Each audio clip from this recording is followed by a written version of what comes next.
The share of BRICS states on a purchasing power basis in global economy will total 36.7% by 2024, which exceeds the share of G7 countries, Russian President Vladimir Putin stated at an extended meeting of the BRICS summit on Wednesday. Priority growth rates are expected in most states of the association in the medium term, he said. The president cited statistics, according to which the average growth of BRICS economies in 2024 to 2025 will amount to 3.8% with global GDP growth to equal 3.2 to 3.3% according to preliminary estimates. The share of BRICS states on a purchasing power basis will total 36.7% in 2024, which is stably higher than the share of G7 countries whose share will stand at 30%, Putin added. The Russian president has repeatedly noted the dynamics demonstrated by economies of the integrations compared.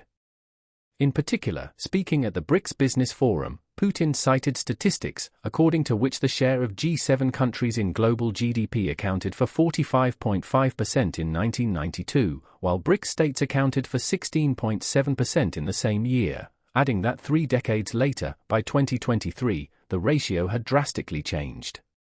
He has also noted that particularly BRICS member states are drivers of global economic growth, which will generate the main global GDP growth in the foreseeable future. There are more than 2,500 special economic zones operating within the BRICS nations, and their collaboration should be intensified, Putin stated at the BRICS summit. More than 2,500 special economic zones are currently functioning across BRICS, the Russian leader noted. We believe it is essential to establish direct connections between the management teams of these zones, which offer preferential and beneficial conditions, Putin emphasized. This will enable them to share best practices in developing logistical hubs, localizing industrial production, and creating favorable global and competitive conditions for investors, he continued.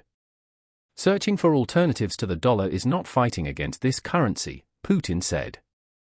The dollar is used as the weapon to attain political goals, the Russian leader added. But this is not what we are doing, the others are doing that. We do not reject, do not fight against the dollar, but if we are prevented from working with it, what we have to do? We then have to search for alternatives, and this is what is happening, Putin noted.